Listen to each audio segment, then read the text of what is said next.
Welcome to this week's edition of Journalist Roundtable. I'm Francine Schertzer. Joining us this week, Charles McElwee, editor of RealClear, Pennsylvania, Steve Ulrich, managing editor of Politics PA, and Jillian McGoldrick, reporter with the Philadelphia Inquirer. Jillian, we're going to start with you this week. You've been writing about State Representative Kevin Boyle. There's a warrant out for his arrest. What happened? Yeah, State Representative Kevin Boyle has been it's been a slow rolling set of issues for the state representative over the last few years, but particularly in the last few months. There is a warrant out for his arrest since earlier this week, in which he allegedly violated a protection from abuse order. We have yet to see the PFA to see what's in there, but it was allegedly by communication, likely by texting. Now, as we record this program on Thursday, April 18th, has the representative turned himself in yet? He is not. And the latest we have heard is that he had been considering turning himself in, but had not yet as of today. You had previously written that earlier in the year the representative had lost his security privileges at the state capitol. Can you talk about what led to that, and if you see this affecting his chances at re-election with Election Day less than a week away? Yeah, so earlier this year in February, there was a outburst that he had at a Montgomery County bar in which he seemed to in which he was yelling to end this bar and allegedly threatened to hurt the female employees. After that happened, the House Democratic leadership quietly ended his security access. This is not the first time that this has happened to the state representative. In 2021, he was arrested for a similar violation of a PFA against his ex-wife. And at that time, Congressman Brendan Boyle, his older brother, has come forward and said that this is again about his mental health. In 2021, when he was arrested, it was due to a serious mental illness, and he attributed this latest forthcoming arrest as something that is also related to his mental health. In 2021, he said that he experienced a psychotic episode, and it wasn't until he was arrested and placed into a mental health facility where he got the treatment he needed that he had returned to all of his usual. He started to thrive again, is what his brother said in a statement. He won re-election by a lot. He had been thriving at work, etc. And it seems this really mirrors what happened in 2021, and it's really hard to watch. He'd also written that State Representative Boyle's primary challenger, Sean Daugherty, is not only being supported by Democratic leaders, but also by two Republican lawyers who had previously represented President Trump. Can you talk a little bit about that, and why are they supporting a Democrat? Yeah, so the two former Trump lawyers are big Philly defense lawyers. They are both registered Republicans, and they both told me that they don't really care about the political party of the person that they just want to elect people that are quality elected officials. And that's why they're backing Sean Daugherty, who's the son of state Supreme Court Justice Kevin Daugherty and the nephew of Johnny Daugherty, who is a former labor leader currently going through a federal trial. Let's talk a little bit more. I'm sorry, go ahead, please. Oh, no, I was just going to say, and the House Democrats are backing Sean Daugherty. They had to seek out another candidate after all of this had gone down in February with Representative Boyle. And they sought out, it had happened just before the deadline to get onto the ballot. And for that reason, they sought out Sean Daugherty to run in his place. But Kevin Boyle still filed to be on the ballot. So they're both on the ballot, and Democrats have poured a lot of money into their support of Sean Daugherty. Let's talk a little bit more broadly now with the primary election coming up this coming Tuesday, the 23rd. Steve, you wrote about the most recent campaign finance reports. Why are these important, and what do voters learn about not only how much the campaigns receive, but also who's supporting them? it's important, I think, Francine, for voters to be able to have the transparency to see if their money is going to from individual donors, are they small donors, or are they large donors? Are they coming from political action committees, et cetera, et cetera? And traditionally, what you'll find with candidates is the more money that they're able to bring in, the more money that they're able to allocate primarily on digital advertising, whether that's TV, whether that's on ads on your Facebook, et cetera, et cetera. Now, the Federal Elections Commission also has a 48-hour rule. Less than 20 days from the election, 3 days prior to the election, if a candidate receives a gift of $1,000 or more, that has to be reported to the FEC. So it's interesting to find out perhaps where late money is coming in. And when you look at the last 7 days, an incredible amount of money has been put into the campaign of Pittsburgh Democrat Summer Lee in the 12th congressional district, probably giving her the boost against Bhavini Pavel that she needs if Pittsburgh is going to remain a progressive Democratic area. Charles, you wrote about Pennsylvania's Latino voters, and particularly those from northeastern PA. What shifts or trends have you noticed among this electorate? What we've noticed is that Latino community is the fastest growing community in the Commonwealth, and particularly in what I'll refer to as the 222 corridor running northeast from Lancaster through Reading into Allentown, Bethlehem, Easton, and the Lehigh Valley. And one of the three Republican candidates for the 7th congressional district, Maria Montero, is hoping to capitalize on her interesting backstory and to be able to see if she's able to turn out the Latino vote in her quest to get the Republican nomination against State Representative Ryan McKenzie and Kevin Dellicker, who ran an unsuccessful campaign in 2022 to Lisa Scheller. Scheller then lost in the general election to Representative Susan Wild. Charles, you'd written about Latino voters as well. In particular, both presidential candidates seem to be attempting to woo these voters. What have you seen? Right. So both Trump and Biden are trying to make a play for Latino vote in Pennsylvania. It's because so many cities east of the Susquehanna River are now Hispanic majority plurality, from Hazleton, Reading, Lancaster to Allentown and throughout northeastern Pennsylvania. So northeastern Pennsylvania itself is really becoming part of this Latino belt between Reading, Lancaster, and Reading and in the southeast. But it's really a margins battle over a segment of the electorate, 600,000 Latinos who are eligible to vote for Pennsylvania. And if mobilized in a state where the RealClear Politics average has has Biden 0.1% ahead, that voting segment's critical. So from my reporting, the top concerns among Latino voters in Pennsylvania and why they're shifting rightward is threefold, really. One is economic. They're oftentimes first or second generation small business owners who are experiencing the inflationary economy.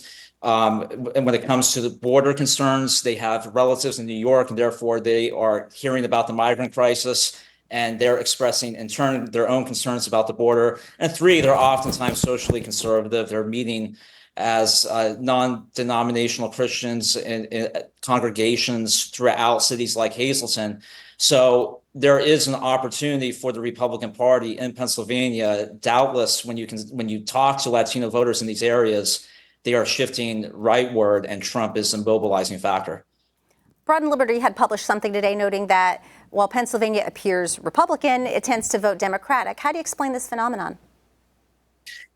It tends to vote Democratic because you have southeastern Pennsylvania, the collar counties of Philadelphia, which decades ago were Republican, but have since trended Democrat.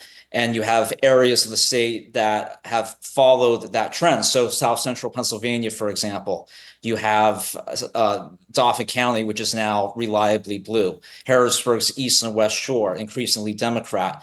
And it's really driven by this healthcare sector phenomenon that so many suburbs in Pennsylvania revolve around healthcare systems, where the hospital is a primary employer in ever-growing systems, and doctors are now a reliable Democratic constituency. So communities like Hershey, for example, which in 2016 was ruby red is now blue. And that is just a microcosm of a trend occurring throughout the state. Both presidential candidates, Joe Biden and Donald Trump, have been in Pennsylvania over the past week. Can you talk a little bit about why Pennsylvania remains important, and are there specific regions that jump out? Charles, we're going to start with you because I know you had written specifically about the Scranton area. Right. So Scranton, in a region that is becoming ever more red, Scranton remains reliably blue. And as one Republican told me in an interview, it's one of the last vestiges of 20th century style Democratic machine politics. And it's driven, believe it or not, by Biden's hometown neighborhood, Greenridge. It's still a neighborhood of those Irish Catholic Democrats that remain mobilized to vote Democrat and vote Biden in the election. This is a neighborhood, too, that produced the Casey family. And even though Luzerne County, for example, is about 2,000 voters away from having a Republican majority in terms of voter registration, Lackawanna County remains competitive, if not favorable, to the Democratic Party because of Scranton and its surroundings. And it's in that area where you'll encounter voters who do not consider, let's say, Biden's age as an issue, for example, one where that's consistently polling as a concern among voters, but there Biden is viewed as almost like a normal Democrat, an old school Democrat. And that's why you saw Biden campaigning there this week to mobilize those voters who have turned out for him in the past. Jillian, President Biden has been in the Philadelphia area a few times already this year. Why does southeastern PA remain important? Yeah, I was reading an article in the New York Times from last week, actually, where they essentially, the reporter had talked about how the Biden campaign needs to stop going to the Southeast, like needs to remember there's the rest of Pennsylvania, but he really, really loves to come back to Philly. He loves to come back to the area. He's in Philadelphia today. And he did make a short trip to Pittsburgh yesterday. So he is expanding a little bit, but I mean, the Southeast is really, really everything. When Philadelphia's turnout rate has continued to decline over the years, I believe that the Democrats need to turn out the collar counties, and that is who will likely decide the next who the next president will be. Steve, are there other areas of Pennsylvania that you see as a bellwether? Well, first of all, I agree with Jillian. When Biden was in Pittsburgh yesterday, he did risk alienating Philadelphia voters by visiting his Sheetz, as you have your Sheetz versus Wawa discussion. But we also are keeping an eye on the bellwether county in Erie, the northwestern corner, now bathed in glory after the totality of the solar eclipse. But Erie County has been a deciding factor in both the 2016 and 2020 presidential elections, selecting the winner both times.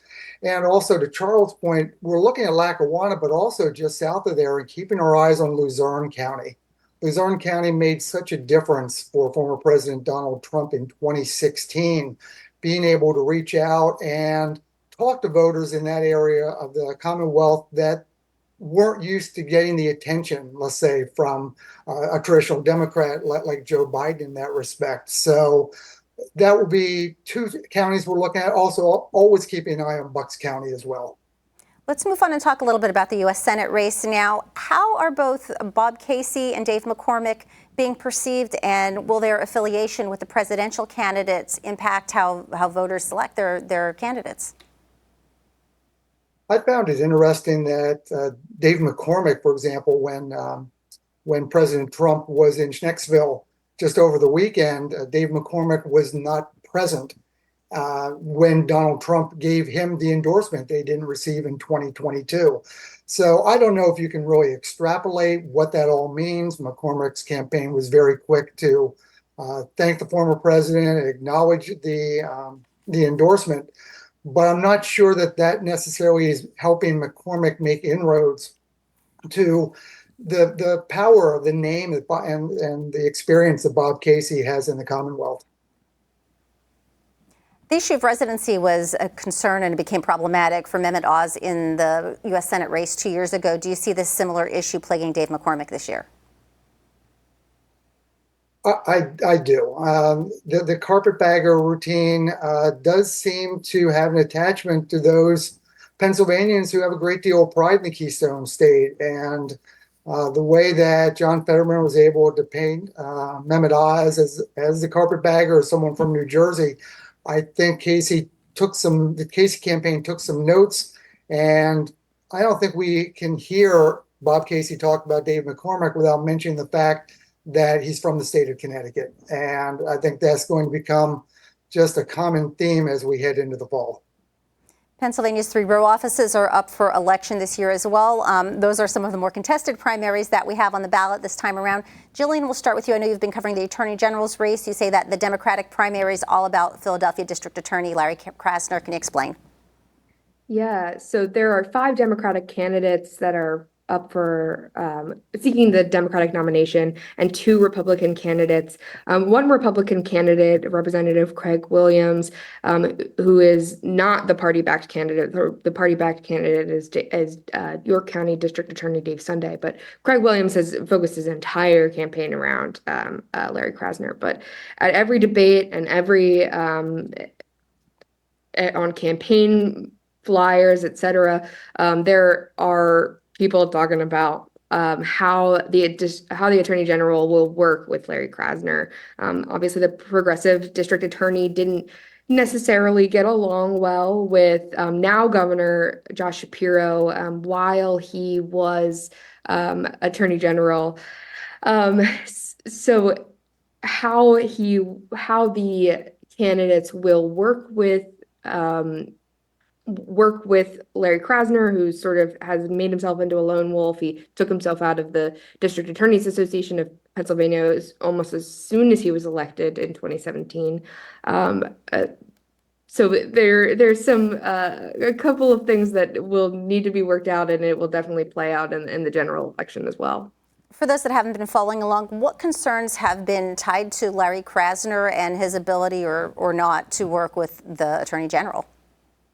Yeah, it hasn't necessarily always been his inability to work with the Attorney General. It is that so District Attorney Jack Stolzheimer, he's the District Attorney of Delaware County, is one of the Democratic candidates, and he has very, very harsh words for Larry Krasner. Says that he has frequently reached out to the Philadelphia District Attorney asking him to work with him, work with the other collar counties, and he just has no interest, is what Jack Stolzheimer said. But broadly, the Pennsylvania House had previously impeached Larry Krasner, saying that he was derelict of duty. That impeachment is currently tied up at the state Supreme Court. But the broad criticisms, mainly from Republicans, are that he is soft on crime. He's has not been doing enough to prosecute gun crimes.